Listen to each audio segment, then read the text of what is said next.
नमस्कार, मैं GRS news के लिए गिरीश सिकरवार। आज मैं बात करने वाला हूँ बिहार की उस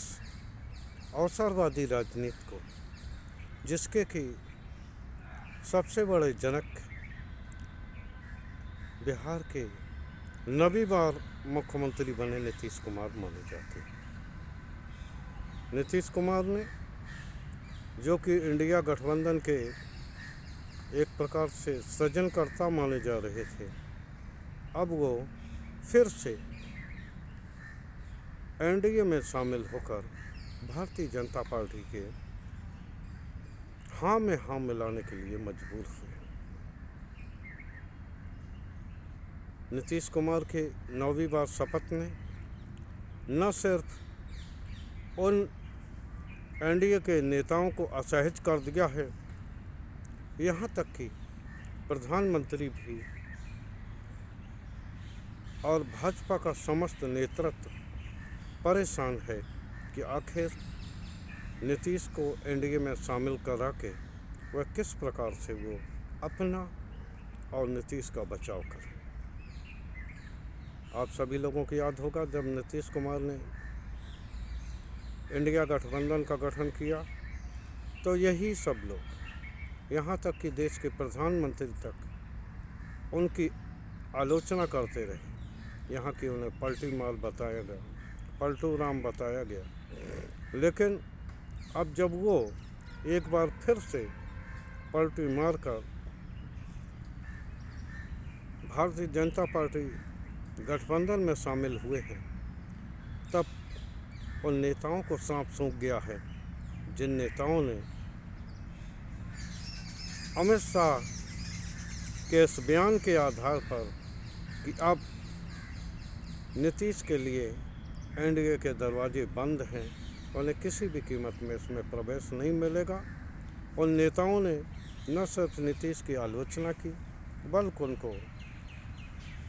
इस तरह के शब्द बाण भी किए जिस प्रकार की कोई दुश्मन। हालांकि राजनीति में कोई स्थायी दोस्त दुश्मन नहीं होता, लेकिन कुछ तो नीति एवं सिद्धांत राजनीति में भी होते हैं। यहाँ तक कि लोग अपने नीति एवं सिद्धांतों की चर्चा करते हुए अपने अनुसार दलों का चुनाव करते हैं, लेकिन वो नेता जिन्होंने नीतीश को भला बुरा कहा, अब उनको मुंह छिपाने की जगह नहीं मिली। नीतीश के एनडीए के में आने से प्रधानमंत्री और भाजपाइयों की उस दावे की भी हवा निकल गई है जो उन्होंने कहा था कि राम जन्मभूमि के प्राण प्रतिष्ठा के बाद जैसे ही राम की अपने मंदिर में प्राण प्रतिष्ठा हुई तो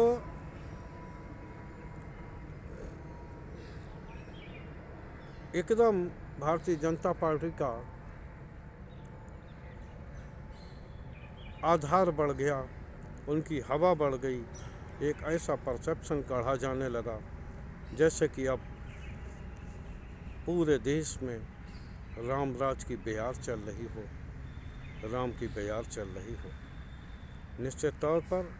जो 400 पार का नारा लगाया गया, नीतीश के आने से उस दावे की हवा पूरी तरह निकल गई। क्योंकि अगर आप अपनी नीतियों के सहारे और अपने नीति सिद्धांतों के कारण अगर आप 400 पार जा रहे हैं तो आपको एक ऐसे व्यक्ति को अपने गठबंधन में लेने की आवश्यकता क्या है जिसने कि मात्र मोदी को हराने के लिए ही गठबंधन का गठन किया। आप सभी लोगों को ध्यान होगा किस प्रकार देश के प्रधानमंत्री इंडिया गठबंधन का नाम न लेकर उसको घमंडिया सब कहते हैं। आज उसी इंडिया गठबंधन के सृजनकर्ता नीतीश बाबू को किस प्रकार प्रधानमंत्री डिफेंड करेंगे, यानी कि क्या मजबूरी रही जो एनडीए गठबंधन को उस नीतीश को लेना पड़ा जिस नीतीश ने एनडीए के सरकार यहाँ की प्रधानमंत्री के विरोध में भी एक संगठन का गठन किया और उसे पूरे देश स्तर पर फैलाने की कोशिश की। निश्चित तौर पर राजनीति में भले ही ये कहा जाए कि मेरी कोई मंशा नहीं है, लेकिन आप सभी लोग जानते हैं राजनीति में जो लोग आती है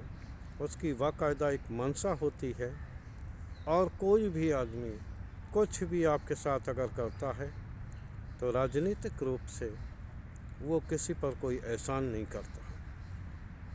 राजनीति में इस हाथ ले और उस हाथ दे का सिद्धांत चलता है। निश्चित तौर पर अगर नीतीश को एनडीए गठबंधन में शामिल किया गया है तो निश्चित तौर पर कोई न कोई फ़ायदा तो नीतीश से होगा ही। और नीतीश भी अब इंडिया को छोड़कर एनडीए गठबंधन में गए हैं, तो निश्चित तौर पर आप तय मानिए कि इसमें भी नीतीश का कुछ फ़ायदा होगा। ये राजनीति है, लेकिन जिस तरह की राजनीति नीतीश बाबू करते रहे उसको देशज भाषा में अवसरवादिता कहा जाता है।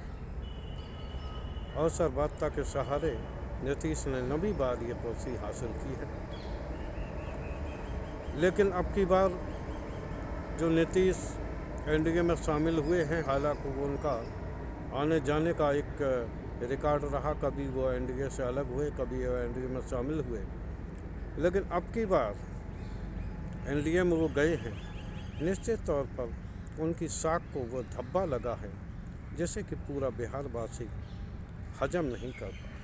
वो व्यक्ति जो देश के प्रधानमंत्री नरेंद्र मोदी की आलोचना करता, 2013 में जब नरेंद्र मोदी सत्ता शीर्ष के लिए चुने जा रहे थे तो इन्हीं नीतीश बाबू ने उनका विरोध करते हुए लालू के गठबंधन में जा बैठे थे। आज वही नीतीश उन्हीं प्रधानमंत्री के बगलगीर बने हैं जिनको हटाने के लिए ही इंडिया गठबंधन का गठन नीतीश बाबू ने पूरे देश में घूम घूम कर किया था। आज किस प्रकार से वो नीतीश जो कि प्रधानमंत्री को हटाने के लिए विपक्षी दलों को एकजुट कर रहे थे, आज किस तरह वो खुद का बचाव करेंगे और किस प्रकार उसी प्रधानमंत्री के साथ अपनी रैलियां साझा करेंगे, अपनी कुर्सी साझा करेंगे, जिसको कि हटाने के लिए ही वो राजद के साथ आकर ये कहने से नहीं कतराए थे कि मर जाऊंगा लेकिन बीजेपी में नहीं जाऊंगा, एनडीए में नहीं जाऊंगा। आज वही नीतीश कुमार एनडीए और बीजेपी के नेताओं के साथ कदम चाल करते थे। अब की बार नीतीश को भले ही गद्दी मिल गई हो, लेकिन जो आगे उनके सामने समस्या आने वाली है तो वो आप ये तय मानिए कि अब की बार नीतीश की राह उतनी आसान होने वाली नहीं, क्योंकि जब ये कहा जाता है कि दूध का जला भी मट्ठे तक को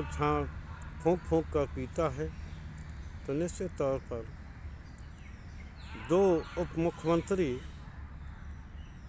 इस सरकार में बनाई गई हैं और मेरे सूत्र जहाँ तक जानकारी दे रहे हैं कि अब की बार नीतीश केवल एक ऐसे मुख्यमंत्री के तौर पर होंगे जो सिर्फ नाम का मुख्यमंत्री होगा। यहाँ तक कि विधानसभा अध्यक्ष भी बीजेपी अपना बनाना चाहती है और राज्यपाल उनके हैं ही, 2 उप मुख्यमंत्री हो गए। यहाँ तक कि गृह मंत्री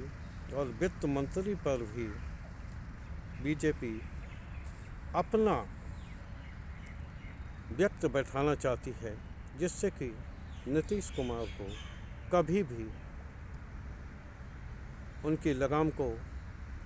कसा जा सके, क्योंकि जिस तरह नीतीश का आचरण हो रहा है उससे न तो उनका एनडीए में कोई बगलगीर या सराहना करने वाला बच्चा है और न ही अब उस इंडिया गठबंधन में उनके लिए कोई जगह बची है जो कि उन्हें फिर से प्रतिष्ठा दे। यहाँ तक कि उनकी जो छवि सुशासन बाबू और एक ऐसे राजनीतिक की बनी थी जो अपने निज सिद्धांतों से जो समझौता नहीं करता, वो भी अब तार-तार हुई है। क्योंकि पिछली बार जब वो एनडीए गठबंधन को छोड़कर आए थे तो उन्होंने कहा था कि बीजेपी उनकी पार्टी को समाप्त करना चाहती थी। आज जब वो उसी बीजेपी के पैरों के तले बैठे हुए हैं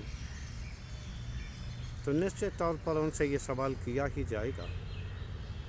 कि अब आप उसी बीजेपी के साथ अपने को क्यों संबंध कर लिया, क्यों आप उससे जुड़े जिस पार्टी ने आपको खत्म होने का प्रयास किया। निश्चित तौर पर भले ही बिहार में इंडिया गठबंधन की कुछ ताकत कमज़ोर हुई हो, लेकिन अगर ढंग से सीट शेयरिंग होती है तो निश्चित तौर पर और साझा रैलियों की ओर अगर विपक्षी दल बढ़ते हैं तो निश्चित तौर पर आप तय मानिए कि जिस उद्देश्य को लेकर, यानी कि 40 से 40 सीटें जीतने के उद्देश्य को लेकर नीतीश बाबू को बीजेपी ने साथ लिया है, निश्चित तौर पर उनको घाटा होने वाला है। यहाँ तक कि मेरे सूत्र बता रहे हैं कि अब की बार लोजपा भी कम होने के कगार पर है, क्योंकि जो उनकी आपसी लड़ाई चली और जिस प्रकार उन्होंने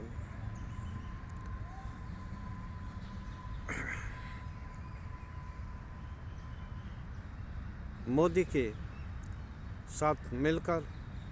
इन्हीं नीतीश बाबू की बुराइयां की, आज उन्हीं नीतीश बाबू की सरकार को समर्थन देने के लिए लोजपा